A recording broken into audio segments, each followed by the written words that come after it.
Je dois vous faire un aveu. J'ai toujours été quelqu'un de curieux et je me suis toujours intéressé au vécu des personnes qui m'entouraient. Cela me permettait de mieux les connaître et de les découvrir, ce qui, j'en suis sûr, est un réflexe généreux. S'intéresser aux autres facilite les relations avec ceux-ci. En créant, en 2018, le podcast natif Les Interviews d'Eric Cooper, j'avais le projet de partager avec tous et toutes le voyage que je faisais en découvrant la vie et les réalisations des personnes qui, à mon micro, racontaient une histoire, leur parcours de vie ou leur création. C'est sur le ton d'une simple conversation que se déroulent les interviews d'Eric Cooper. Le décor est simple. La terrasse d'un café, un musée, un parc, une gare. L'ambiance parfaite pour permettre à la conversation de se dérouler aisément. Le seul témoin de ces mots échangés, c'est le micro qui restituera fidèlement les échanges et les bruits extérieurs. L'auditeur ou l'auditrice n'assiste pas à cette conversation, mais si il ou elle ferme les yeux, il ou elle sera à mes côtés et grâce à son imagination, suivra l'interview pour découvrir de façon virtuelle l'acteur ou l'actrice du podcast qui pourra être une personne connue ou inconnue. J'espère que vous aurez un plaisir certain à écouter ce podcast et que vous vivrez un moment unique et hors du temps grâce à celui-ci. L'acteur du podcast aujourd'hui s'appelle Louis Elliot. Il est responsable de la programmation cinéma au Centre Wallonie-Bruxelles à Paris. Il vient nous parler de son livre « Ces Belges qui font le cinéma français » paru aux éditions Les Impressions Nouvelles. À votre avis, est-ce que le cinéma français se belgicise ? Eh bien, il vous faudra écouter l'interview pour le savoir. Bonjour Louis Elliot. Alors une première question. En 2 mots, vous pourriez vous présenter ? Bonjour, je suis Louis Elliot et je suis le responsable de la programmation cinéma au Centre Wallonie-Bruxelles à Paris. Ces Belges qui font le cinéma français, pourquoi vous avez écrit ce livre ? Qu'est-ce qui vous a inspiré pour écrire ce livre ? Alors, Ces Belges qui font le cinéma français, c'est un livre d'entretien qui apparaît aux Impressions Nouvelles dans la collection Caméra Subjective. Et en fait, cette collection est le résultat d'un partenariat entre les éditions Impressions Nouvelles et l'université Paris 1 Panthéon-Sorbonne à Paris, où le Master 2 Pro Cinéma, qui est dirigé par Frédéric Socher, lui-même réalisateur et auteur belge, vivant à Paris. Donc là, dans le cadre du Master Pro pour l'édition, l'année universitaire 2020-2021, ils voulaient que ce soit consacré au cinéma belge et au lien entre le cinéma belge et français. Donc ils sont venus me chercher pour que je puisse à la fois encadrer les étudiants pour les préparer aux entretiens et faire le casting des artistes qu'ils allaient rencontrer. Pour le casting, je voulais que ce soit paritaire, qu'il y ait à la fois des actrices, des acteurs, des gens très connus, des réalisateurs, mais aussi des métiers de l'ombre. Et c'est comme ça qu'on se retrouve avec Émilie Dequesne, Olivier Gourmet, Lucas Bellevaux, Joachim Lafosse, Fabrice Duels, la script, Véronique Chen, la productrice Anne-Dominique Toussaint et la créatrice de costumes Pascaline Chavannes. Ces 8 personnalités ont le point commun d'être tous belges et d'œuvrer dans le cinéma français. Comment vous les avez choisis ? Est-ce qu'il y avait des critères de sélection ? Le critère de sélection, c'est d'avoir une filmographie conséquente et la difficulté, c'était qu'ils soient libres pendant cette année universitaire, qui est une année particulière. On était en plein 2e confinement et puis les restrictions sanitaires qui empêchaient les rassemblements. Donc les entretiens ont eu lieu entre novembre 2020 et avril 2021. Donc les critères, il fallait à la fois qu'ils aient une filmographie digne de ce nom, qu'ils soient libres. Voilà. Et donc là, j'aurais tellement aimé qu'il y ait un ou une chef opérateur ou directrice de la photographie, comme on veut, mais ils étaient tous au travail. C'est vrai qu'on parle de l'école belge de la photo et qu'il y a de plus en plus de chefs opérateurs qui tournent dans des films français. Au dernier César, Christophe Bocarn a reçu le César de la meilleure image et meilleure photo pour Illusion perdue, par exemple. Et une des rares choses qu'il a trouvé à dire quand il est monté chercher son trophée, c'est « au fait, je suis belge. » Merci. Donc c'est vrai qu'il y a à la fois la plupart des artistes belges ne sont pas cocardiers, ne mettent pas leur belgitude ni à la boutonnière, ni avec un drapeau qui serait au-dessus de leur chapeau. Mais ils ont quand même cette belgitude dans la façon d'aborder le travail. Comme le dit dans l'entretien Lucas Belvaux, qui a commencé comme étant acteur et qui est devenu un acteur-réalisateur ô combien important, les acteurs belges, ils bossent. Effectivement, il faut qu'ils fassent leurs heures, et donc ils font du doublage, de la télé, du théâtre. Faut faire un truc pour les enfants, on fait un truc pour les enfants. On fait de la télé, on fait de la télé. Il y a une participation au cinéma, on fait la participation au cinéma. Donc effectivement, c'est des bosseurs. Et la plupart des directeurs et directrices de casting à Paris que je rencontre et fréquente depuis 30 ans, ça fait 30 ans que je suis au centre, 31 ans, me disent qu'ils sont fascinés pour un casting quand une actrice ou un acteur vient pour un casting, d'abord parce qu'ils ont fait le déplacement en train à leurs frais, ils arrivent à l'heure, malgré les retards du Thalys, et ils connaissent leur texte. Et ils ont effectivement bien lu ce qu'on leur a envoyé, ils ont même pensé au costume ou à la coiffure, ce qui n'est apparemment pas le cas des acteurs et des actrices français. Est-ce que justement, à la fois les acteurs, les comédiens, les cinéastes belges sont perçus comme une sorte de concurrence par leurs homologues français ? Concurrence, je pense pas. Mais c'est vrai qu'on est heureux de voir toutes ces actrices. Il y a eu plus d'actrices belges qui ont reçu un César que d'acteurs. Il y a eu beaucoup de techniciens. Mais effectivement, quand un hebdomadaire français en septembre titre Virginie Efira, la meilleure actrice française de l'année, nous sommes heureux. Nous, au centre du cinéma, la Fédération Wallonie-Bruxelles et au centre du cinéma et au centre Wallonie-Bruxelles, Virginie est heureuse comme tout. D'abord parce que ça veut dire qu'elle a beaucoup de travail. Et c'est surtout qu'elle a un talent. Ils ont tous un talent incroyable. Comme le dit Fabrice Duwels, Benoît Poelvoorde est un génie. Et donc effectivement, il se tourne tellement de films en France, plus de 300 ces dernières années. En Belgique, on en tourne une trentaine, ce qui est beaucoup. Longtemps, on en tournait moins de 10 par an. Donc effectivement, il y a beaucoup plus de potentialité et de possibilités dans les films français. Et souvent, quand un artiste belge plaît aux Français, ils l'assimilent à leurs artistes à eux. Voilà, on va pas faire la fine bouche. Ce qui compte, c'est qu'ils aient du travail. Voilà. Je pense avec les chanteurs aussi. Alors, parmi toutes ces interviews, est-ce qu'il y en a une qui vous a marqué ? Elles sont toutes marquantes et je pense qu'à chaque fois, elles sont longues. Et donc, on revient sur l'ensemble de leur parcours. Mais je pense que celle qui a le plus ému les étudiants, c'est la rencontre avec Olivier Gourmet. Parce qu'on était en plein confinement, c'était très compliqué de sortir de Belgique en janvier 2021, qu'il a quand même passé toute la journée dans le train pour être présent pendant 1h45 face aux étudiants, mais qu'il a été d'une telle générosité. Ils avaient tellement encore de questions à lui poser, et lui, il était très heureux. Au début, il a dit le voyage est long quand même pour revenir jusqu'ici. Veut dire qu'il venait de Miroir, son petit village dans les Ardennes. Et c'était très compliqué de rentrer sur la journée, mais d'abord, c'est un acteur incroyable qui explique effectivement qu'il adore décortiquer l'âme humaine et qui prépare chacun de ses rôles, aussi petit soit-il, avec la même concentration et le même travail. Et c'est vrai que c'est absolument passionnant. Je crois que ce qui est aussi très intéressant, c'est notamment l'entretien avec Véronique Chen, la script. Parce que je pense qu'on soit cinéphile ou juste grand public ou même professionnel, sans doute un des métiers du cinéma qu'on connaît le moins bien, c'est celui de script.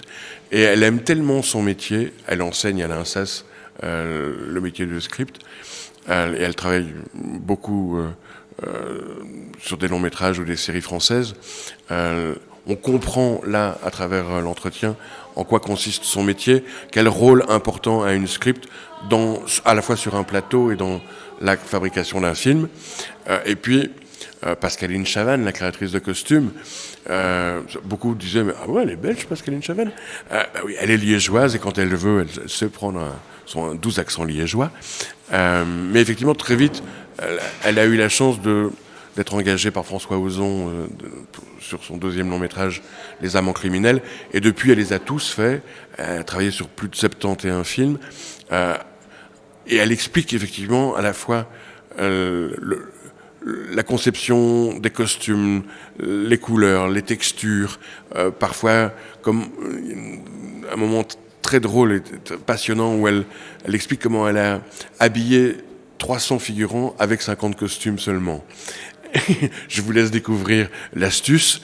Mais effectivement, vraiment, ces 8 personnalités ont été d'une générosité incroyable. Émilie Dequesne, effectivement, donc Émilie et Olivier ont aussi cette particularité d'avoir tous les deux été découverts par les frères Dardenne et d'avoir été marqués par le cinéma des frères Dardenne et leur façon de travailler.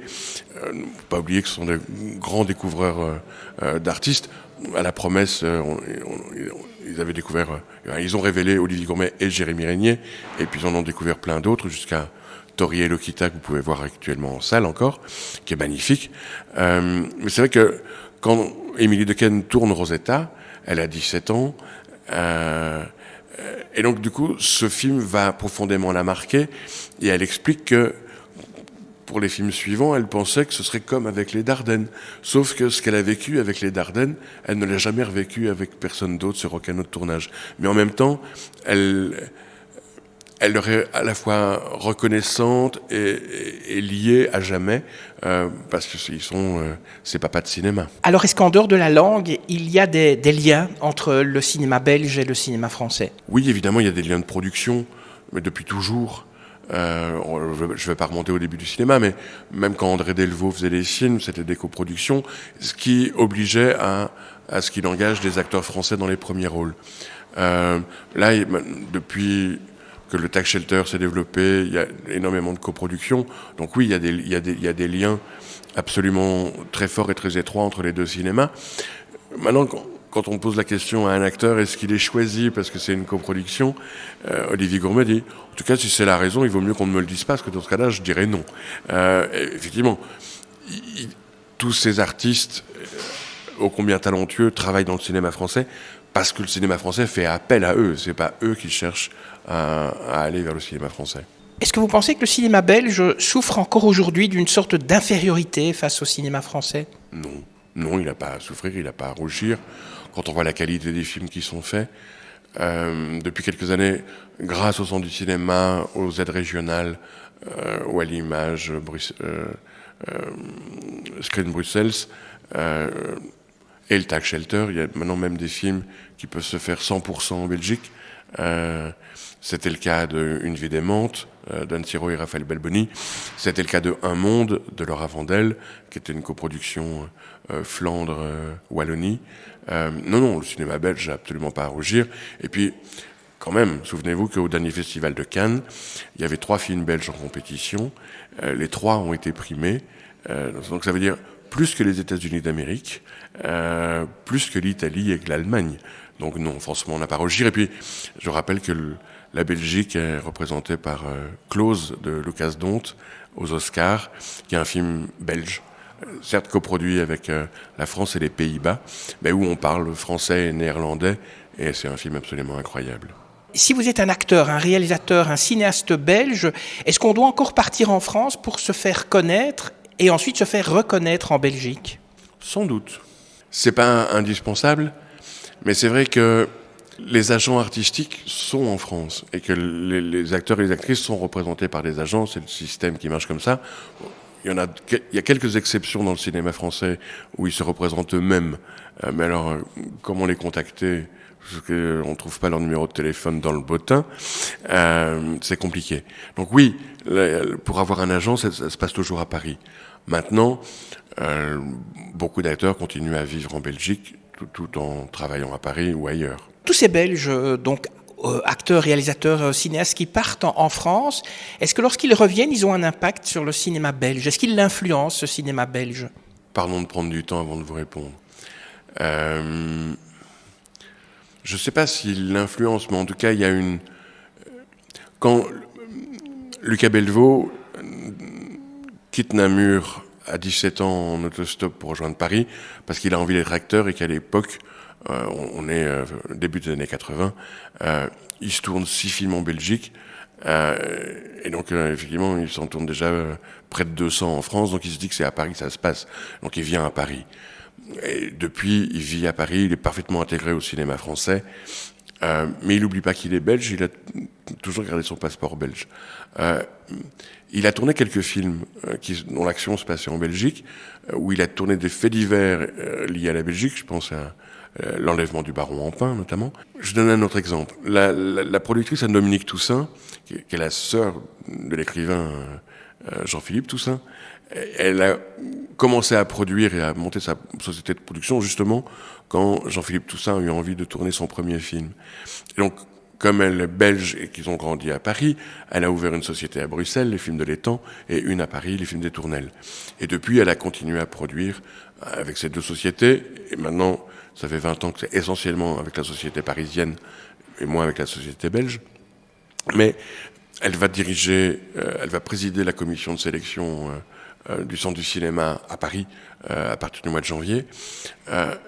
Et effectivement, mais elle dit qu'elle garde sa belgitude dans la façon d'aborder le travail, dans la relation qu'elle a avec les artistes qu'elle produit.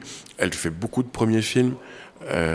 Dernièrement, c'est elle qui a produit L'Innocent de Louis Garrel, que vous pouvez voir en salle et qui est absolument formidable.